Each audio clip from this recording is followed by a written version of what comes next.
공제 대상자도 조금 확대가 되었다고 하던데요. 네, 맞습니다.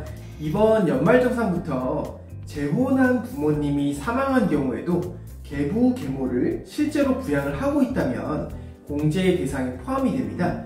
다만 이때 재혼한 부모님이 사망한 경우에는 가족관계 증명서를 좀 떼기가 어려울 수가 있어요. 따라서 연말정산 전에 미리 좀 재적 등본을 확보하는 게 중요하다고 할 수 있겠습니다.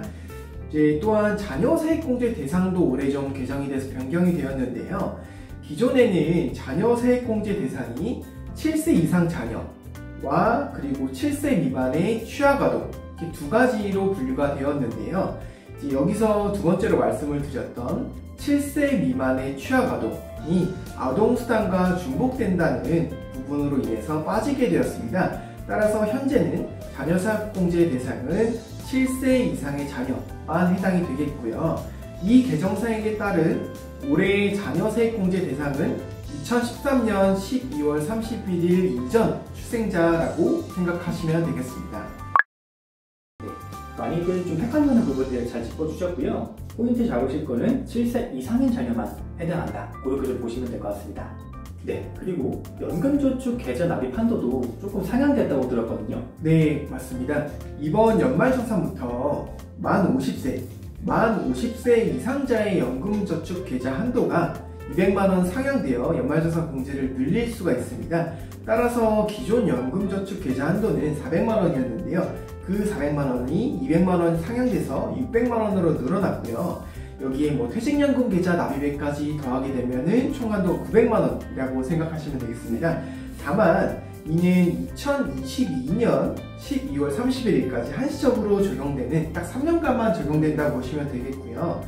이때 마지막으로 한 가지 주의하실 점이 종합소득 금액이 1억 원 이하인 분들만 대상이 되고요.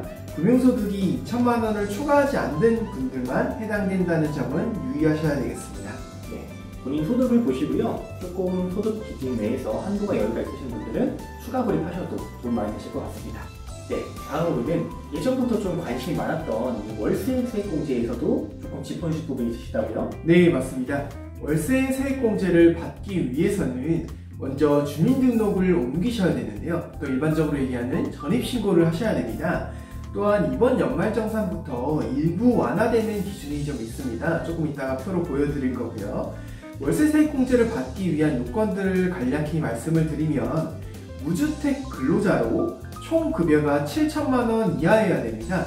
근데 7천만원 이하인 분들 중에서 종합소득 금액이 또 6천만원을 초과하게 되면 그분들은 또 제외가 돼요. 이 부분은 꼭 확인해 주셔야 되고, 주택요건도 있는데 주택요건은 국민주택 규모 이하이거나 혹은 기준시가 3억 원 이하인 주택에 월세를 내고 있다면 월세세액공제를 받으실 수가 있습니다. 여기서 말하는 국민주택 규모는 85제곱미터 이하, 네, 일반적으로 가장 많이 산다는 평수를 의미를 하고요. 네. 그러면 혹시 요즘은 고시원이나 주거용 오피스텔도 굉장히 많죠. 네. 거기에 사시는 분들도 혹시 월세 행보자를 받을 수 있을까요? 네, 이 부분도 중요한 질문 해주셨는데요. 고시원이나 주거용 오피스텔도 현재 법상은 이제 공제 대상이 되기 때문에 월세세액공제를 꼭 챙겨서 받으실 수가 있습니다. 꼼꼼히 좀 챙겨봐야겠네요. 네. 그러면 혹시 대학생들 중에 기숙사도 좀 있잖아요. 네. 기숙사는 좀 어떤가요? 네, 이것도 굉장히 중요한 질문이신데요. 기숙사는 월세세액공제에선 아직은 제외됩니다. 따라서 기숙사는 신청하지 못한다는 점은 확인해 주셔야 되겠고요. 그러면 정리하자면 고시원가, 네. 오피스텔은 가능하고 네. 기숙사는 안 된다는 점 체크해 주시면 좋을 것 같고요.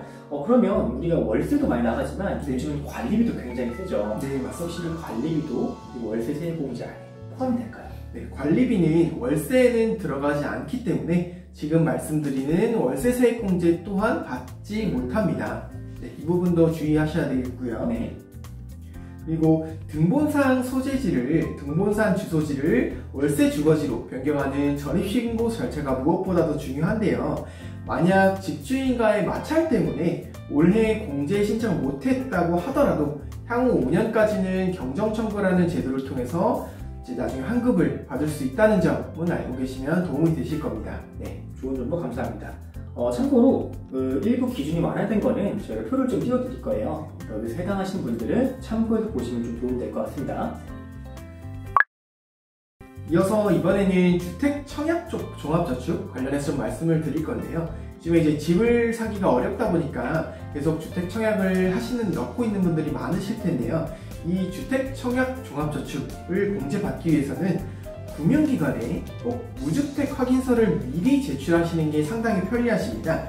우선 주택 청약 종합저축 조건을 간단하게 말씀을 드리면은 총 급여 7천만 원 이하인 무주택 세대의 세대주는 연 240만 원을 한도로 해서 납입 금액의 한 40%를 소득공제 받으실 수 있거든요.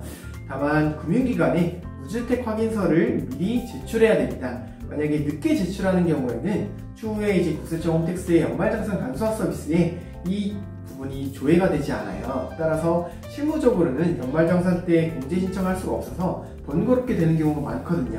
그래서 반드시 이 무주택 확인서를 금융기관에 미리 제출하자. 이 부분은 꼭 기억해 두시면 도움되실 겁니다. 네, 감사합니다. 다음으로는 다중근로자에 대한 이슈가 조금 있다고요? 네. 올해는 코로나로 소득이 줄어서 투잡을 뛰거나 이직을 하는 경우도 많은데요. 투잡의 경우에는 한 직장에서 근로소득 원천징수 영수증을 받아서 연말정산을 수행하는 다른 회사에 제출해서 꼭 합산 신고를 하셔야 됩니다.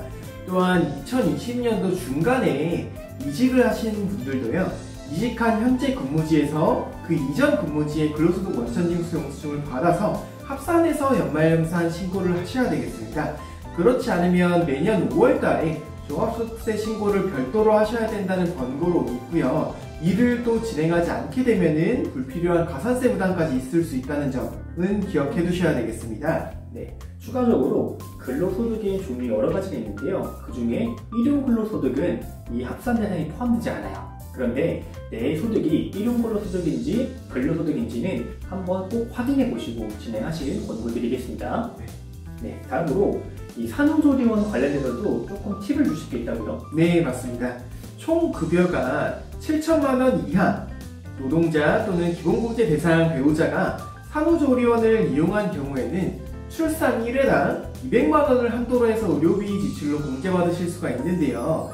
산후조리원의 경우는 연말정산 간소화에서 조회되지 않을 가능성이 좀 있어요. 따라서 반드시 산후조리원에서 영수증을 발급받으셔서 증빙자료로 회사에 제출하시길 바라겠습니다. 네, 조금 엉뚱한 질문이긴 한데요. 네. 혹시 제가 쌍둥이를 낳으면 네. 두 번은 낳는 거죠? 축하드려요. 네, 그러면 혹시 회당 200씩 400만 원쯤 받을 수 있는 건지 네. 조금 궁금하거든요. 네, 방금 말씀 주신 부분이 굉장히 많은 질문 사항들 중 하나예요.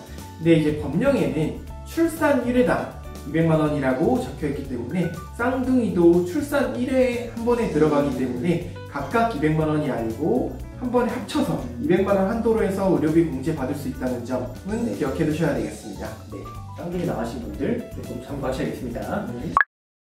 배우자 공제 관련돼서도 조금 팁을 주실 게 있다고요? 네, 맞습니다.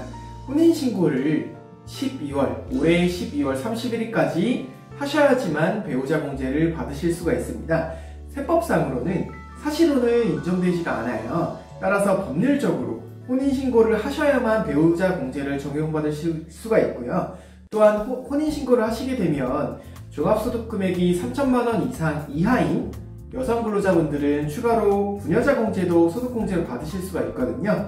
그리고 처부모님이나 시부모님이 만 60세 이상이고 소득 금액이 100만 원 이하인 경우에는 부양가족 공제도 가능한 부분이라서 이런 혼인신고를 결정하실 때도 이런 날짜 계산을 꼭 하시고 하시길 권장드리겠습니다. 네, 요즘 뭐 혼인신고를 딱 정말 결혼한 날짜 하지는 않잖아요. 네. 근데 만약에 이런 소득공제 부분을 신경 쓰신다면 이런 날짜도 한번 고려해 보시는 게 좋을 것 같습니다. 네. 그리고 장애인이 아닌데 장애인 공제를 받을 수 있는 것도 있다고 하던데요. 예, 맞습니다. 세법상 혜택이 많은 세법상의 장애인은 장애인 복지법상 장애인이 아니더라도 항시 치료를 요하는 중증 환자인 경우에도 해당합니다. 항시 치료를 요하는 중증 환자는 모든 암을 비롯해 중풍, 치매 등도 해당이 됩니다. 다만 이제 세법상 장애인 여부는 의사가 최종적으로 판단하기 때문에 12월에 미리 장애인 증명서를 발급받는다면 바쁜 1월을 피할 수 있어 부담을 덜 수 있겠습니다. 네. 그리고 말씀 주신 이 장애인 범위 안에 국가유공자도 좀 포함된다는 얘기가 좀 있어요. 예. 혹시 사실인가요? 네, 맞습니다. 세법상의 장애인에는 조금 전 말씀드린 항시치료를 요하는 중증환자 외에도 국가유공자도 포함이 됩니다. 따라서 국가유공자에 포함이 되신다면 국가보훈처에서 상의자 증명서를 받아서 회사에 제출해 주시면 되겠습니다. 네, 꼼꼼히 좀 챙기시길 바라겠고요. 그리고 휴대폰 번호가 바뀌었을 때 연말정산 관련돼서 좀 해야 될 것들이 있다고 하시던데요. 예, 맞습니다. 홈택스 현금 영수증 코너에서 미리 수정을 해두셔야지 연말정산에 차질 없이 반영이 될 수 있겠습니다. 또한 이제 네이버페이 등 땡땡페이 등에서 현금 영수증 자동 발행 번호 등록을 할 수가 있거든요. 이 부분도 잊지 않고 수정을 해두셔야지 소득공제에서 빠뜨리지 않을 수 있겠습니다. 네, 요즘 선물하기 많이 하시잖아요. 네, 그럴 때 결제하신 내역에 대해서 현금 영수 처리 받지 않으시면 내소득공제를 받을 수가 없어요. 네, 이것들 많이 놓치시기 때문에 소득공제 꼭 받으시기 권고드리겠고요. 네. 그리고 여태까지 이 내용들이 대부분 그 연말정산 간소화 서비스에 네. 조회가 되잖아요. 네, 맞습니다. 그런데 우리가 요거 외적으로 별도로 챙겨야 될 것들이 조금 있을까요? 네, 연말정산 간소화 서비스의 대부분의 내용들이 조회는 되지만 나오지 않는 서류들이 가끔 있어요. 또한 이게 조회가 안 되는 부분들이 있을 수가 있기 때문에 그 부분들은 챙겨주셔야 되는데 한번 항목을 좀 말씀을 드리겠습니다. 먼저 안경 및 콘택트 렌즈 구입비라던가 중고등학생 교복 영수증, 그리고 취학 전 아동의 학원비, 그리고 해외 교육비, 산후조리원 영수증, 그리고 일부 기부금 영수증, 월세 공제 관련된 서류들인데 예를 들어 계좌이체 영수증이라던가 임대차 계약서, 그리고 마지막으로 보청기 휠체어 장애인 보장금 등도 조회가 안 될 수 있으므로 별도로 챙기셔야 혹시라도 누락을 방지할 수가 있겠습니다. 네, 정말 좋은 정보였고요. 특히나 교회나 절 혹은 성당에 많이들 기부하시잖아요. 네. 그런 것들에 대해서도 소액이지만 요청을 하시면 기부금 영수증을 챙길 수 있습니다. 그래서 연말이 가고 나서 조금 많은 시간이 지나기 전에 받아두시면 좋을 것 같고요. 추가적으로 요즘은 안경점에 대해서도 어느 일부 지점에서는 간소화 서비스에 조회되도록 그렇게 좀 시스템화를 했다고 해요. 네. 그래서 조회해 보시고요. 내가 구매한 렌즈나 안경에 대해서 조회가 된다면 놔두시고요. 조회가 안 된다면 해당하신 영수증을 꼭 안경점에 요청하셔서 받아두시면 좋을 것 같습니다. 네, 지금까지 해서 꼭 챙겨야 될 꿀팁들이랑 그리고 올해 개정된 세법들에 대해 조금 안내해 주셨는데요. 네. 혹시 요거 외에 추가적으로 좀 알아야 될 게 있다면 어떤 게 있을까요? 네, 이번에 연말에 가장 이슈가 됐던 부분 중 하나인데요. 공인인증서가 이제 12월 10일부로 전격 폐지가 되었거든요. 네. 그렇기 때문에 내년 연말정산 간소화 서비스 조회를 하실 때 공인인증서를 그럼 못 쓰고 다른 걸로 조회해야 되는 거 아니냐라고 이제 질문 주시는 분들이 많이 계세요. 그 부분에 대해 간략히 설명을 드리면은 기존에 사용하셨던 그 공인인증서도 사용을 계속 하실 수도 있고요. 그거 외에 기타 사설 인증서를 포함한 공동인증서, 그 외 지문 등 여러 방법으로 조회하실 수 있다는 점은 참고로 알고 계시면 되겠습니다. 네, 많이들 궁금해하실 부분이어서 조금 정리해 주셨고요. 요거 외에 세무사님이 추가적으로 좀 정리된 것들이 있어요. 근데 요거 부분은 저희가 보기 좀 쉽게 자료화면 띄워드릴 테니까 해당하시는 분은 참고하시면 좋을 것 같습니다.